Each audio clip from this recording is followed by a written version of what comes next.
بہنوں،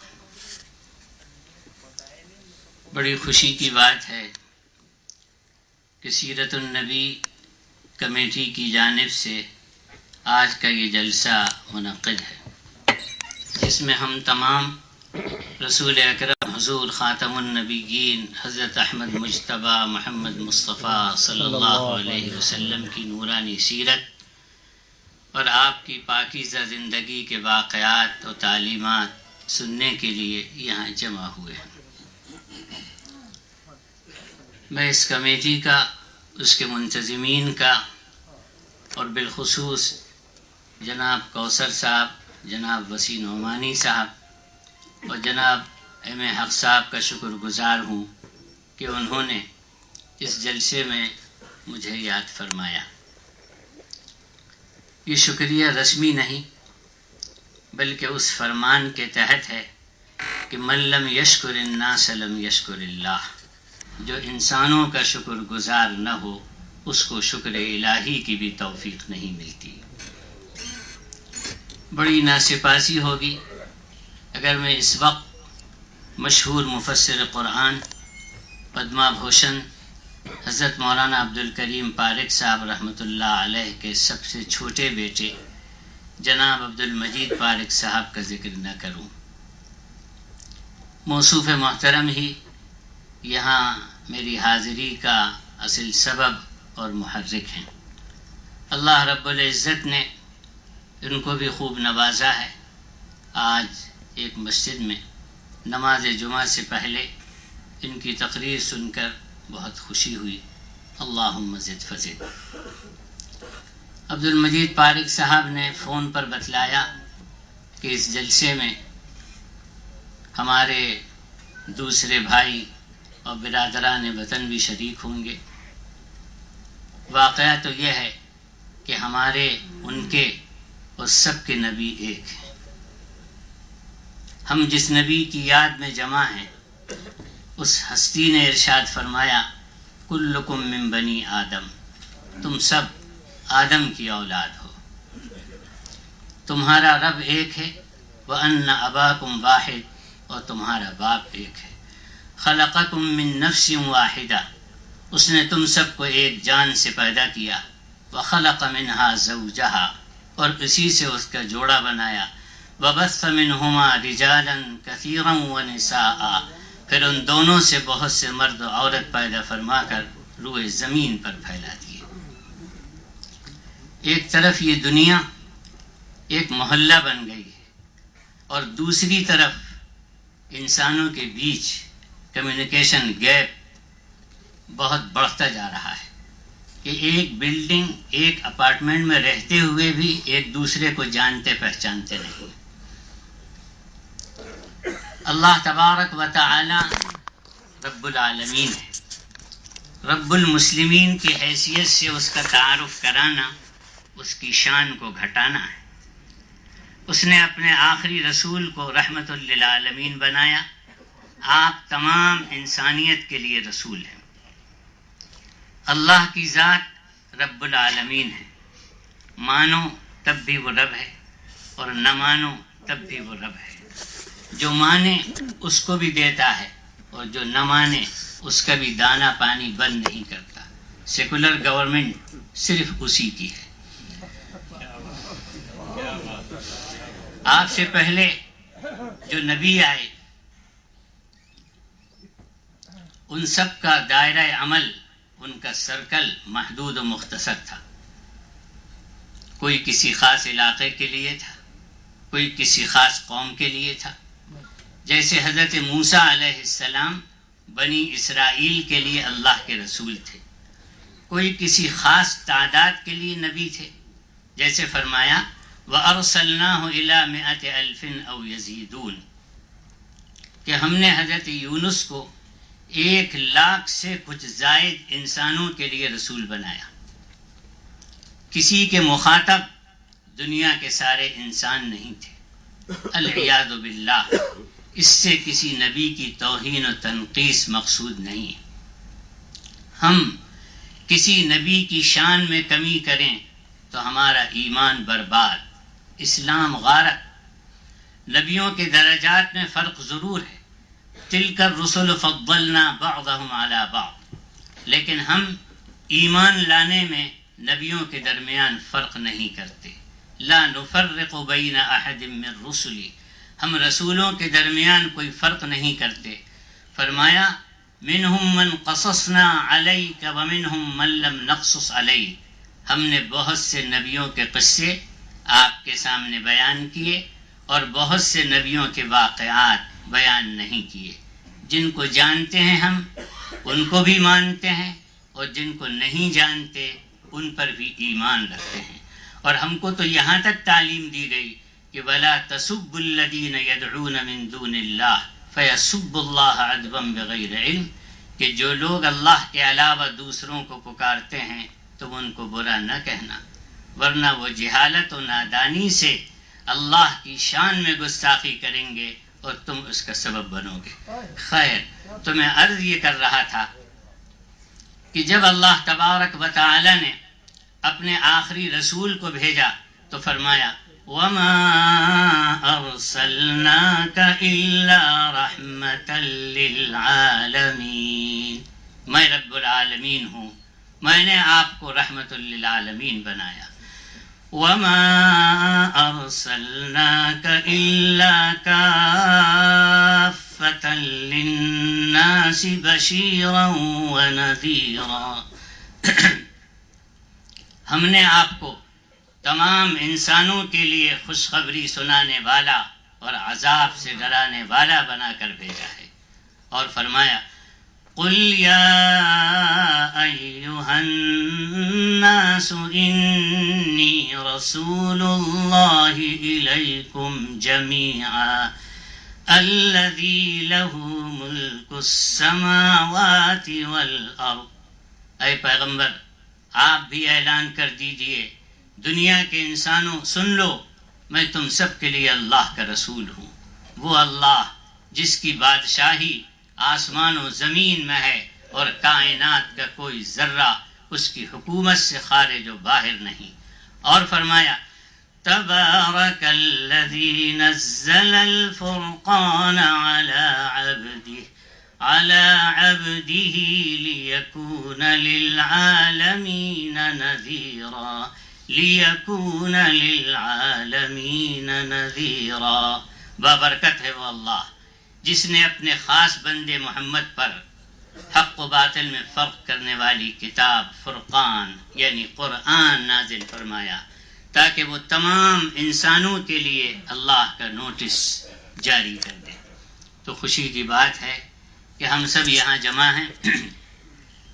میں اپنی معروضات کو آگے بڑھاؤں، گزارش ہے کہ توجہ سے آپ حضرات سنیں گے تو انشاءاللہ یہ باتیں کچھ کام آ سکتی ہیں. اب آج کل حال یہ ہے کہ کس زبان میں بولتے ہیں، کون سی بات کر رہے ہیں، کس بھاشا میں گفتگو کر رہے ہیں، یہ بھی سمجھنا مشکل ہوتا ہے. ایک دوست نے اپنے دوست سے آفس میں کہا کہ گزشتہ کل میں نے ایک شادی کی تقریب میں شرکت کی. دوست نے کہا کہ یار آج کل تم بہت عربی بولنے لگے ہو. اس دوست نے معذرت کرتے ہوئے کہا ویری ویری سوری، یسٹرڈے میں نے ایک میرج فنکشن اٹینڈ کیا کہ اب تم اردو بولے. تو گزارش ہے کہ میری معروضات پر توجہ فرمائیں، اور ویسے مجھے جو وقت دیا گیا ہے انشاءاللہ وقت کی پابندی کروں گا. وقت کی پابندی کرنی بھی چاہیے، اور میری عادت بھی لمبی تقریر کرنے کی نہیں ہے، لیکن وقت تو مجھے پورا کرنا ہی ہے. ایک مقرر صاحب تھے کہ جب وہ تقریر کرنے کے لیے کھڑے ہوتے تو شیروانی کی جیب سے ایک چاکلیٹ منہ میں ڈال لیتے. جب تک چاکلیٹ چلتی رہتی اس وقت تک تقریر چلتی. چاکلیٹ ختم ہوئی تو تقریر ختم ہوئی. مگر ایک مرتبہ تقریر چلی جا رہی ہے نان اسٹاپ، بہت دیر ہو گئی، لوگ بھی پریشان کہ آج کیا بات ہے. جب کافی دیر ہوئی تو مقرر صاحب نے کہا کیا بتائیں، آج چاکلیٹ کے بجائے شیروانی کا بٹن منہ میں چلا گیا. نہ وہ ختم ہونے کا نہ تقریر ختم ہونے کی. تو ایسی بات نہیں ہے آپ کہ میں بھی کوئی جو ہے چاکلیٹ منہ میں ڈالوں اور تو تو آپ توجہ فرمائیں، خوشی کی بات ہے کہ ہم لوگ اس وقت رسول اکرم صلی اللہ علیہ وسلم کی مبارک سیرت سننے کے لیے یہاں جمع ہیں. سیرت چاکلیٹ ڈالی ہے، میں نے بٹن نہیں ڈالا مولانا تاکہ اس وقت کچھ آواز تو چلے مولانا. خوشی کی بات ہے کہ ہم لوگ سیرت پاک سننے کے لیے یہاں جمع ہوئے ہیں. سیرت پاک بڑی اہم چیز ہے. انسانوں کی خشک رگوں میں اسی کے ذریعے زندگی کا گرم تازہ خون دوڑ سکتا ہے، بشرطے کہ یہ کام رسم و رواج کے طور پر نہ ہو. اسلام رسم و رواج کا مذہب نہیں. اسلام کی بنیاد ٹھوس عقائد پر ہے اور اسلام خالص توحید کا مذہب ہے. بنیاد دو چیزوں پر ہے، کتاب و سنت، قرآن و حدیث. رسول اکرم حضور احمد مجتبی محمد مصطفیٰ صلی اللہ علیہ وسلم دنیا میں تشریف لائے تھے رسم و رواج کو مٹانے کے لیے. وَيَضَعُ عَنْهُمْ إِصْرَهُمْ وَالْأَغْلَالَ الَّتِي كَانَتْ عَلَيْهِمْ. انسانوں نے جو بوجھ اپنے سروں پر رکھ لیے تھے، جو طوق انہوں نے اپنے گلوں میں ڈال لیے تھے، پیغمبر ان کے گلوں میں پڑے ہوئے بوجھ اتار دیتے ہیں اور ان کے پیروں کی بوجھل بیڑیاں کھول دیتے ہیں. سیرت کا سر چشمہ قرآن کریم ہے، جس کی طرف ہماری توجہ کم ہوتی ہے یا بالکل نہیں ہوتی. سیرت کیا ہے یہ ہم کو قرآن حکیم سے معلوم کرنا چاہیے. فرمایا وَإِنَّكَ لَعَلَىٰ خُلُقٍ عَظِيمٍ. اے پیغمبر آپ اخلاق کے سب سے اونچے درجے پر ہیں. جب صدیقہ عائشہ رضی اللہ تعالی عنہا سے اس سلسلے میں صحابہ نے پوچھا تو انہوں نے دو لفظوں میں اس کی حقیقت بیان کر دی. فرمایا کان خلقہ القرآن. جو تم قرآن میں دیکھتے ہو وہی حضور کے اخلاق تھے، وہی حضور کی سیرت تھی. قرآن ناطق ہے اور نبی کی ذات گرامی چلتا پھرتا قرآن مجسم ہے.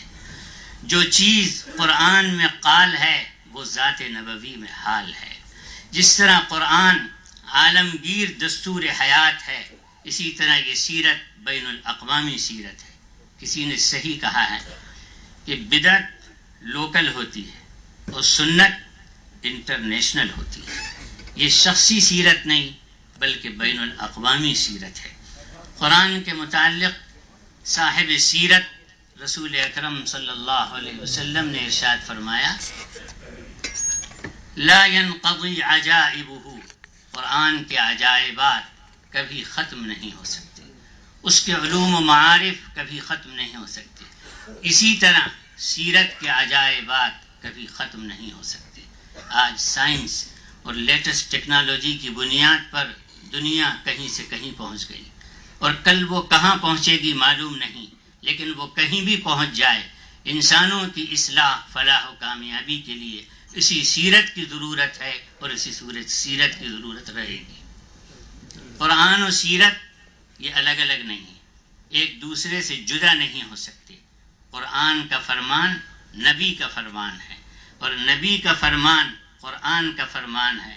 وما ينطق عن الهوى ان هو الا وحی یوحی. پیغمبر اپنے من سے کوئی بات نہیں کہتے، وہ تو وہی فرماتے ہیں جو ان کی طرف وحی کی جاتی ہے. ما آتاکم الرسول فخذوا وما نہاکم عنہ فانتہوا. رسول محترم جس چیز کا حکم دیں اس کو لے لو اور جس چیز سے وہ روکیں اس سے رک جاؤ.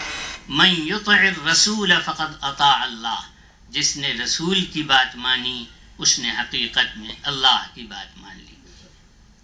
محترم حضرات و خواتین، آپ جانتے ہیں کہ جب رسول اکرم صلی اللہ علیہ وسلم اس دنیا میں تشریف لائے، دنیا کے انسانوں کا کیا حال تھا؟ نہ کوئی تہذیب تھی، نہ کوئی کلچر تھا، نہ انسانوں کے سامنے زندگی گزارنے کا کوئی آئیڈیا تھا. وَيَجْعَلُونَ لِمَا لَا يَعْلَمُونَ نَصِيبًا مِّمَّا رَزَقْنَاهُمْ. اللہ کی دی ہوئی نعمتوں میں دوسروں کا حصہ لگاتے تھے، اللہ کا دیا ہوا کھاتے تھے اور شکریہ دوسروں کا ادا کرتے تھے. وما كان صلاتهم عند البيت الا مكاء وتصدية، کعبے کے پاس سیٹیاں بجانا یہی ان کی عبادت و نماز تھی۔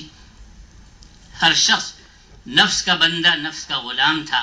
افرأیت من اتخذ الہہ ہوا، خواہش نفس کو اس نے اپنا معبود و خدا بنا رکھا تھا۔ ہر طرح کی گمراہی میں تھے۔ وَإِن كَانُوا مِن قَبْلُ لَفِي ضَلَالٍ مُبِينٍ، لڑکی پیدا ہوئی تو اس کو زندہ زمین میں دفن کر دیتے۔ یہ سب رسموں کا نتیجہ تھا، رسموں کو چھوڑنا ہے۔ اس وقت یہ حال تھا کہ وَإِذَا بُشِّرَ أَحَدُهُم بِالْأُنثَىٰ ظَلَّ وَجْهُهُ مُسْوَدًّا وَهُوَ كَظِيمٌ، جب ان میں سے کسی کو بیٹی پیدا ہونے کی خوشخبری سنائی جاتی تو رنج کی وجہ سے اس کا چہرہ کالا پڑ جاتا۔ وہ سوچتا کہ ذلت قبول کرنے کے لیے اسے زندہ رکھے یا دفن کر دے۔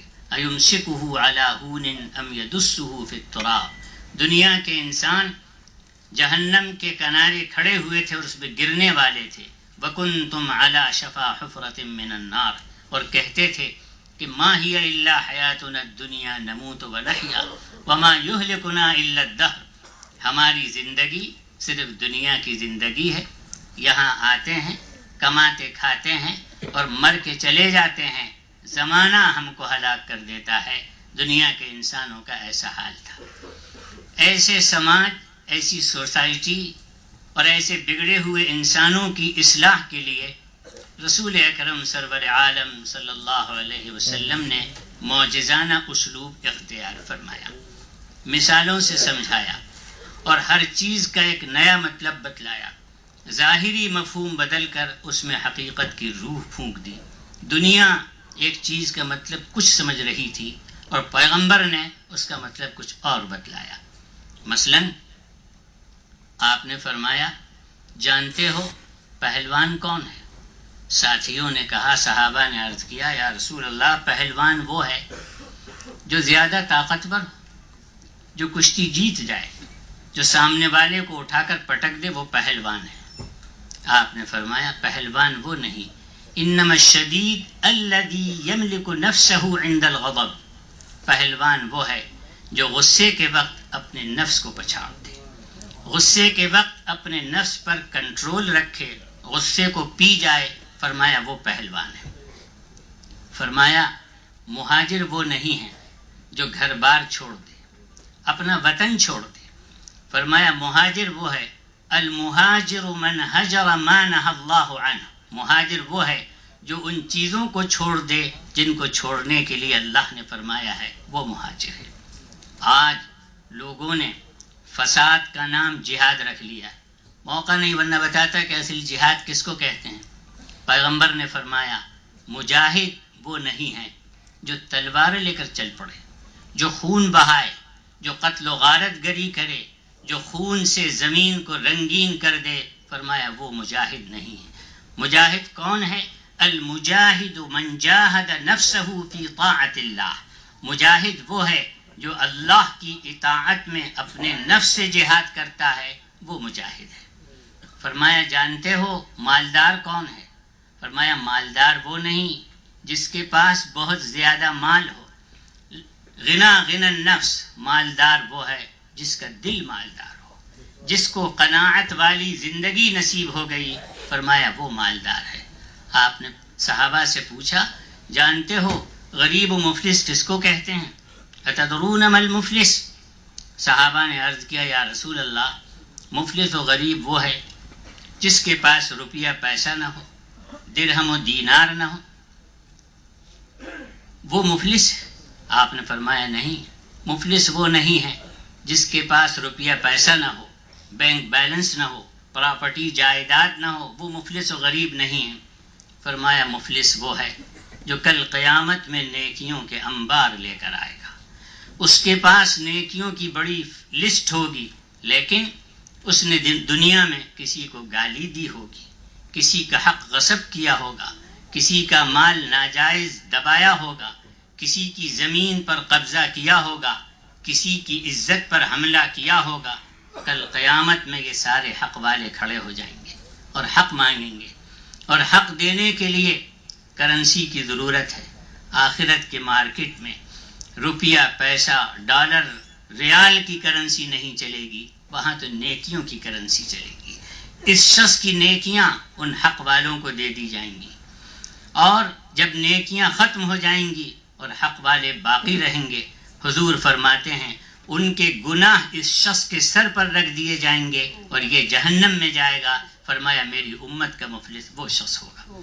رسول اکرم صلی اللہ علیہ وسلم نے اس طرح دنیا کے انسانوں کی اصلاح فرمائی، اور آپ نے مثالیں دے کر سمجھایا، ہر طرح کی مثالیں آپ نے دی، اور چھوٹی چھوٹی مثالوں سے بڑے بڑے مسائل آپ نے سمجھا دیے۔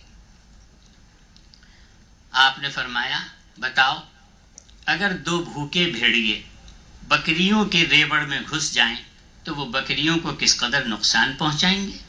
صحابہ نے عرض کیا یا رسول اللہ، اگر دو بھوکے بھیڑیے بکریوں کے ریوڑ میں چھوڑ دیے جائیں تو وہ تمام بکریوں کو چیر پھاڑ کر تباہ کر دیں گے اور ان کو نقصان پہنچائیں گے، مار ڈالیں گے۔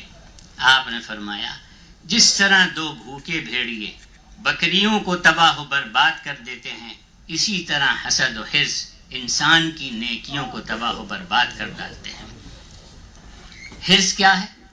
اللہ نے جو دیا ہے اس پہ قناعت نہ کرنا اور یہ سوچنا کہ اور مل جائے اور آ جائے، اس کا نام حرص ہے۔ حسد، اللہ نے کسی کو حسن و جمال دیا، کسی کو مال دیا، کسی کو کوئی اور کمال دیا، کسی کو علم دیا، کسی کو عزت دی، یہ سنسار کے مالک کی تقسیم ہے جو اس نے انسانوں کو دی۔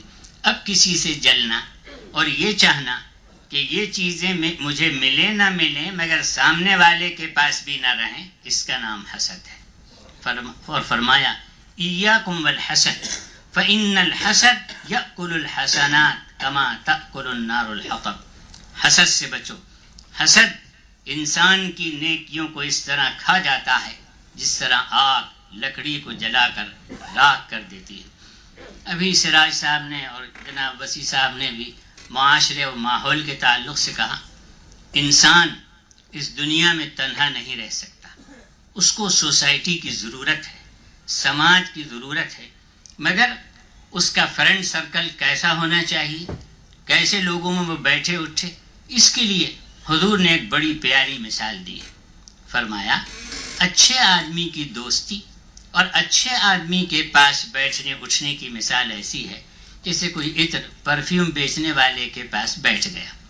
اگر یہ آدمی بہت زیادہ کنجوس مکھی چوس ہے اور اس سے عطر نہیں بھی خریدے گا تو کم سے کم اس کے دماغ کو خوشبو کا فائدہ تو پہنچ ہی جائے گا، اس کو خوشبو آ ہی جائے گی۔ اور فرمایا برے آدمی کی دوستی اور برے آدمی کے پاس بیٹھنے اٹھنے کی مثال ایسی ہے جیسے کوئی لوہار کی بھٹی کے پاس بیٹھ گیا، اگر زیادہ نہیں تو کم سے کم کپڑے تو کالے ضرور ہو ہی جائیں گے۔ دیکھیے رسول اکرم سرور عالم صلی اللہ علیہ وسلم نے اچھی سوسائٹی کے کم سے کم فائدے کو بتلا دیا اور بری سوسائٹی کے کم سے کم نقصان کو بتلا دیا۔ انسان پر صحبت کا اور سوسائٹی کا بڑا اثر ہوتا ہے۔ آپ سب حضرات ماشاءاللہ ذمہ دار ہیں اور اپنی ذمہ داریوں کو یہاں سے لے کر جائیے، یہ نہیں کہ بس ہم نے سن لیا اور ہم عمل کر رہے ہیں، چھٹی نہیں۔ بڑوں کو ان کی ذمہ داری بتلائی ہے رسول اکرم صلی اللہ علیہ وسلم نے ایک مثال کے ذریعے، بڑی پیاری مثال دی۔ فرمایا اس کی مثال ایسی ہے، امر بالمعروف والنہی عن المنکر، کہ اچھائیوں کا حکم کرنا، برائیوں سے روکنا۔ فرمایا اس کی مثال ایسی ہے جیسے کچھ لوگ دریا میں سفر کر رہے ہیں، کشتی میں، جہاز میں، کچھ لوگ نیچے کے حصے میں ہیں، کچھ اپر کلاس میں ہیں۔ جو نیچے والے ہیں ان کو پانی لینے کے لیے اوپر جانا پڑتا ہے، اپر کلاس میں جاتے ہیں، کبھی پانی چھلکا دیتے ہیں، ان کو بھی تکلیف ہوتی ہے۔ اب یہ لوگ یہ سوچیں کہ ہم بار بار جاتے ہیں، ہمیں بھی تکلیف، ہماری وجہ سے دوسروں کو بھی تکلیف، کیوں نہ ہم اس کے پیندے میں ایک سوراخ کر لیں، ہول کر لیں، یہیں سے پانی لے لیں گے۔ سرکار فرماتے ہیں اگر اوپر والوں نے یہ سمجھا ہم تو اوپر بیٹھے ہیں اپر کلاس میں، ہمیں کیا کرنا، وہ جو چاہیں کرتے رہیں۔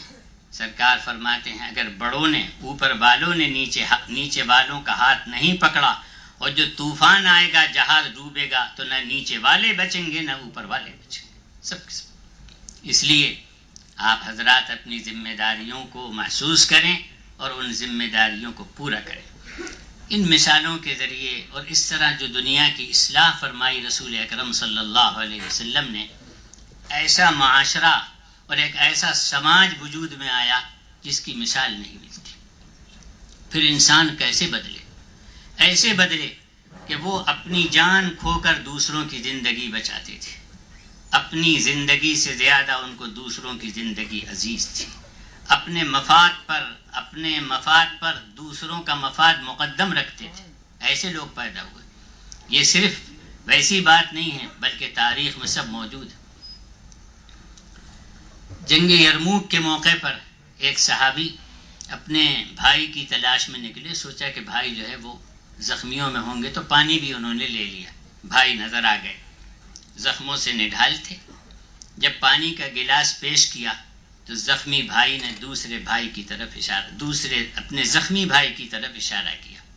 اس کو جب دیا تو دوسرے نے تیسرے کی طرف، تیسرے نے اپنے پاس والے کی طرف، یہاں تک کہ گلاس چکر کاٹ کر جب پہلے زخمی کے پاس پہنچا تو وہ ختم ہو گئے۔ دوسرے کے پاس گیا تو وہ بھی رخصت ہو چکے تھے۔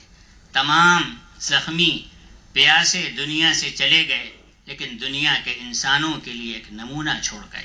آج جب کہ بھائی بھائی کے پیٹ پر لات مار رہا ہے اور دوست کے منہ سے روٹی کا ٹکڑا چھین رہا ہے، یہ واقعہ انسانوں کے لیے روشنی کا مینار ہے۔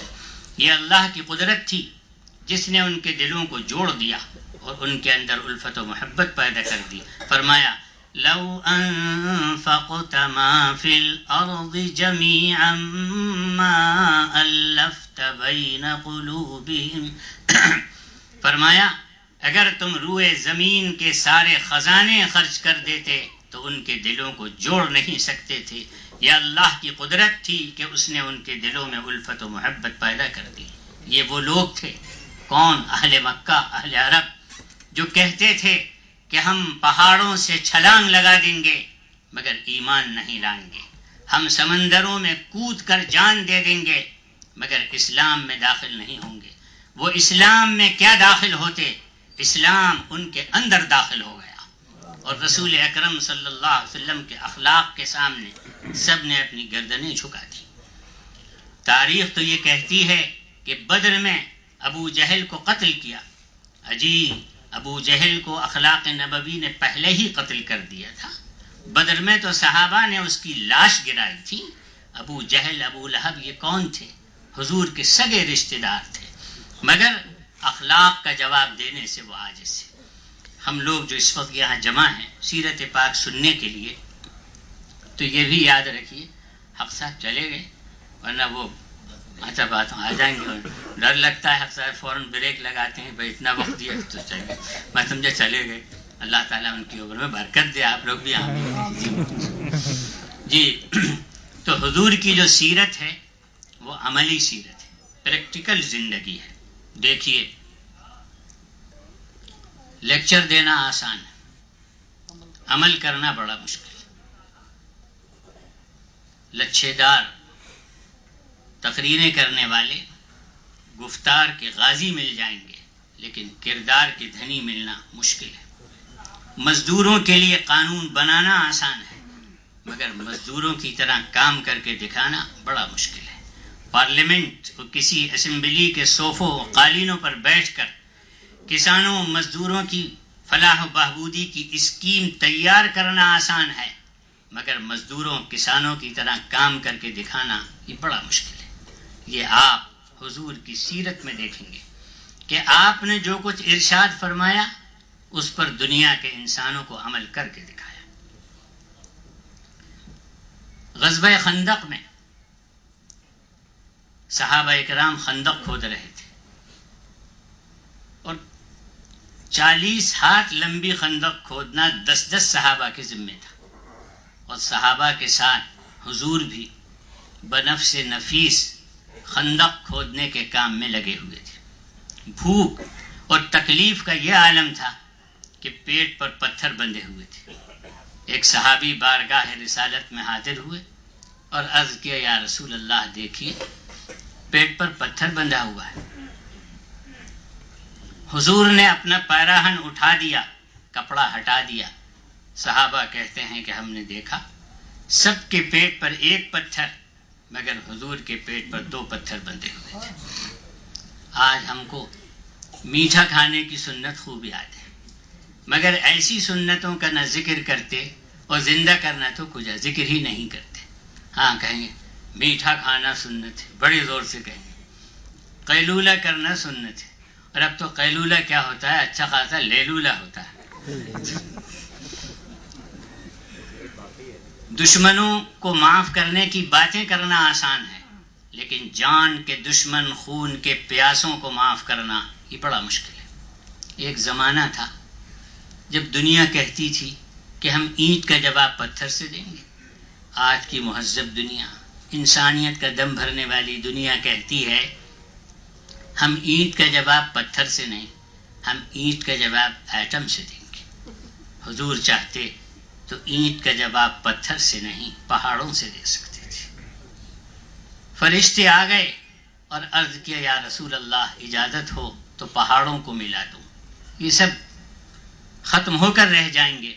مگر حضور نے کیا ارشاد فرمایا، آئے دنیا میں بہت پاک و مکرم بن کر، آئے دنیا میں بہت پاک و مکرم بن کر، کوئی آیا نہ مگر رحمت عالم بن کر. وہ ابر لطف جس کے سائے کو گلشن ترستے تھے، یہاں طائف میں اس کے جسم پر پتھر برستے تھے. آپ نے فرمایا اللہم اہد قومی فانہم لا یعلمون، یا اللہ یہ مجھ کو پہچانتے نہیں، ان کو یہ توفیق عطا فرما کہ یہ مجھے پہچانے اور ایمان لائیں. دیکھیے میں نے عرض کیا کہ جان کے دشمن، خون کے پیاسوں کو معاف کرنا بڑا مشکل ہے. فتح مکہ کے واقعات کا مطالعہ کرو. وہ سب دشمن آپ کے سامنے تھے جنہوں نے آپ کے راستے میں کانٹے بچھائے تھے، جنہوں نے آپ پر پتھر برسائے تھے، آپ کے ساتھیوں کا جینا تنگ کیا تھا، جن کے حملوں کا سیلاب مدینے کی دیواروں سے ٹکراتا تھا. وہ سارے دشمن آپ کے سامنے تھے. آپ نے فرمایا تم جانتے ہو میں تمہارے ساتھ کیا معاملہ کرنے والا ہوں. دشمن سمجھ گئے کہ آواز میں رحم کرم کی خوشبو ہے. کہا خیرن اخ کریم وابن اخ کریم، آپ شریف ہیں، شریف باپ کے بیٹے ہیں، ہم آپ سے بھلائی کی امید رکھتے ہیں. آپ نے فرمایا میں تم سے وہی کہتا ہوں جو کریم ابن کریم یوسف ابن یعقوب ابن اسحاق ابن ابراہیم نے کہا تھا لا تثریب علیکم اليوم، جاؤ تم سب آزاد ہو، میں نے تم کو معاف کر دیا. اذهبوا انتم الطلقاء. آپ نے فرمایا دشمن کو اپنا دوست بناؤ، اس کے ساتھ اچھا سلوک کرو. قرآن کی آیت ادفع باللتی ہی احسن فاذا الذی بینک وبینہ عداوۃ کأنہ ولی حمیم. برائی کا بدلہ بھلائی سے دو، پھر جس سے تمہاری دشمنی ہے وہ تمہارا گرم جوش دوست بن جائے گا. آپ نے یہ قانون دیا تو یہ نمونہ بھی پیش فرمایا کہ ایک مرتبہ ابو جہل نے حضور کے ایسا مارا سر میں کہ خون نکل آیا. امیر حمزہ کی خادمہ، ان کی کام والی، یہ منظر دیکھ رہی تھی. جب امیر حمزہ گھر آئے تو ان کی نوکرانی نے کہا آج آپ کے بھتیجے کو ابو جہل نے اس زور سے مارا کہ ان کے سر سے خون بہنے لگا. امیر حمزہ کو طیش آ گیا. ابو جہل کی تلاش میں نکلے، وہ ایک جگہ بیٹھا تھا، اس کے سر میں کمان ماری اور کہا کیا تو یہ سمجھتا ہے کہ محمد کا کوئی طرفدار نہیں صلوات اللہ وسلامہ علیہ؟ اور اس کے سر میں کمان ماری، اس کا بھی خون نکالا. اور پھر حضور کے پاس آئے اور کہا پیارے بھتیجے خوش ہو جاؤ، میں نے ابو جہل سے تمہارا بدلہ لے دیا. آج کل کے ہم جیسے لوگ ہوتے تو کہتے بہت اچھا کیا اور لگاتے، بڑا نالائق ہے. مگر حضور نے فرمایا چچا جان میں ایسی باتوں سے خوش نہیں ہوتا، میرا دل تو اس وقت خوش ہوگا جب آپ کلمہ پڑھ لیں گے. بس سرکار کے اس رحمت بھرے جملے نے امیر حمزہ کے دل کی دنیا بدل دی اور وہ اسی وقت مسلمان ہو گئے. خطرات کے مقابلے کی باتیں کرنا آسان ہے، لیکن خطرات کے وقت خود کو پیش کرنا اور آگے بڑھانا یہ بڑا مشکل کام ہے. یہ بڑا طویل مضمون ہے، میرا وقت بھی غالباً ختم ہی ہو رہا ہے. میں اپنی بات کو 2-4 منٹ میں انشاءاللہ ختم کر دوں گا. دیکھیے اس وقت لوگ تعلیمات نبوی پر عمل کر رہے ہیں مگر وہ یہ نہیں جانتے کہ کس کی تعلیم. آج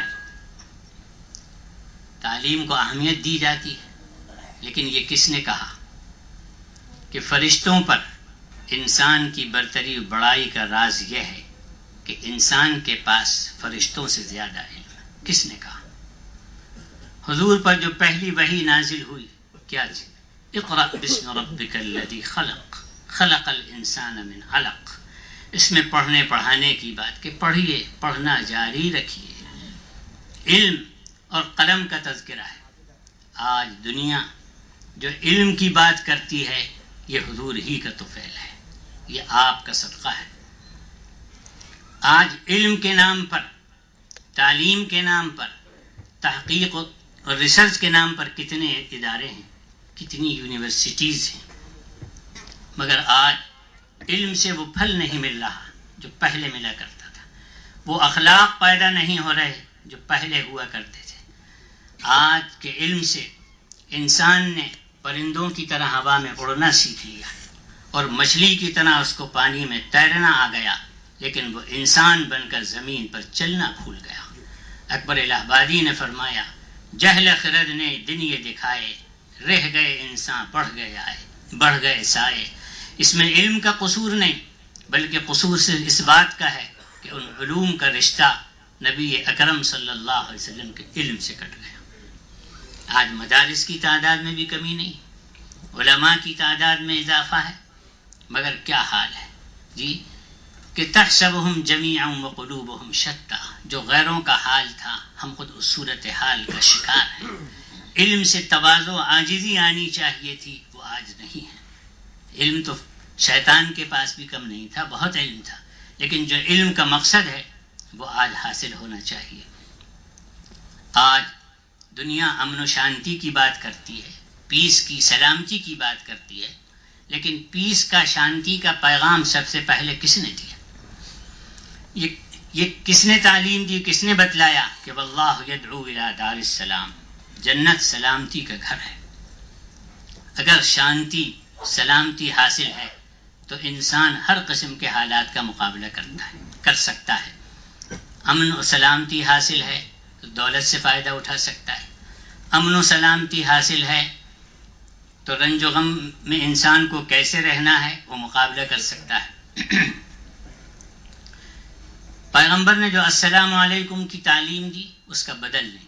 دیکھیے آپ صبح کسی کے گھر جائیں وہ کہیں گڈ مارننگ، اس کے گھر میں کسی کا انتقال ہو گیا، اب بتائیے اس کی صبح کیسے مبارک ہو سکتی ہے؟ آپ اس وقت مدراس، چنئی کسی کو فون کریں اور کہیں گڈ ایوننگ، صحیح ہو سکتا ہے، لیکن آپ اسی وقت واشنگٹن، نیو یارک فون کریں اور کہیں گڈ ایوننگ، غلط ہو جائے گا. آپ صبح 6 بجے سعودی عرب اپنے دوست کو فون کریں اور کہیں گڈ مارننگ، صحیح ہے جی، صحیح ہوگا؟ نہیں، آپ کی صبح ہوئی ہے، وہ تو بیچارہ رات کی گہری نیند میں ہے. لیکن اسلام نے جو السلام علیکم بتلایا ہے وہ ہر وقت ہر جگہ استعمال ہو سکتا ہے. دیکھیے کمپیرنگ اسٹڈیز میرا سبجیکٹ نہیں ہے، لیکن میں یہ بتانا چاہتا ہوں کہ آج دنیا امن کی بات کرتی ہے تو یہ پیغمبر نے بتلایا ہے. آج دنیا عورت کے حقوق کی بات کرتی ہے تو یہ کس نے کہا تھا کہ جب عورت پیدا ہوئی تو ماں باپ کو جہنم سے بچنے کی ڈھال بن گئی، اور جب وہ جوان ہو کر میرے امتی کے نکاح میں آئی تو حضور فرماتے ہیں میں اس کو اپنے امتی کا آدھا ایمان تسلیم کرتا ہوں، اور جب وہ ماں بنتی ہے تو سرکار فرماتے ہیں میں اس کے قدموں میں جنت کی بشارت دیتا ہوں. الجنت تحت اقدام الامہات، کہ ماں کی ادنا سے ادنا خدمت جنت میں لے جانے کا سبب ہے. آج جو لوگ عورتوں کے حقوق کی بات کرتے ہیں ان کا تو حال یہ ہے کہ جب تک وہ اشتہار میں عورت کو پوری یا آدھی ننگی کر کے نہ بتلا دیں 10 روپے کا صابن بھی نہیں بیچ سکتے. آج دنیا جمہوریت کی بات کرتی ہے. رومن امپائر، پرشین امپائر کے زمانے میں یہ کس نے کہا تھا کہ مشورہ سب سے بہتر راستہ ہے؟ اسی کا نام تو جمہوریت ہے. یہ الگ بات ہے کہ آج کل سر گنے جاتے ہیں اور سر کے اندر کی چیز نہیں دیکھی جاتی. میں یہ عرض کر رہا تھا کہ دنیا رسول اکرم صلی اللہ علیہ وسلم کی تعلیمات پر عمل کر رہی ہے. جس دن دنیا کو یہ معلوم ہو جائے کہ یہ سب کچھ پیغمبر نے بتایا تھا، اس دن پوری دنیا ایمان و اسلام سے جگمگا اٹھے گی. سب اپنا بھرم کھو چکے ہیں، کسی کے پاس کچھ نہیں، اگر ہے تو آپ کے پاس ہے. اس وقت ملک کے کروڑوں انسانوں کے سامنے ایک سوالیہ نشان ہے کہ وہ کہاں جائیں، ان کی منزل کیا ہونی چاہیے. جس کو وہ سب کچھ سمجھتے تھے وہ آج کہاں کھڑا ہوا ہے. ایک سوالیہ نشان ہے ان کے سامنے. ہمارے پاس قرآن و حدیث، سنت و سیرت کی شکل میں جو دولت موجود ہے، یہ چھپانے کی نہیں بلکہ دنیا میں لٹانے کی ہے، دنیا کے انسانوں کے درمیان تقسیم کرنے کی ہے، اور دنیا کو بتانے کی ہے. اللہ ہم کو اس کی توفیق عطا فرمائے. آمین. وآخر دعوانا ان الحمدللہ. آمین. جزاکم اللہ خیر الجزا. جزاک اللہ.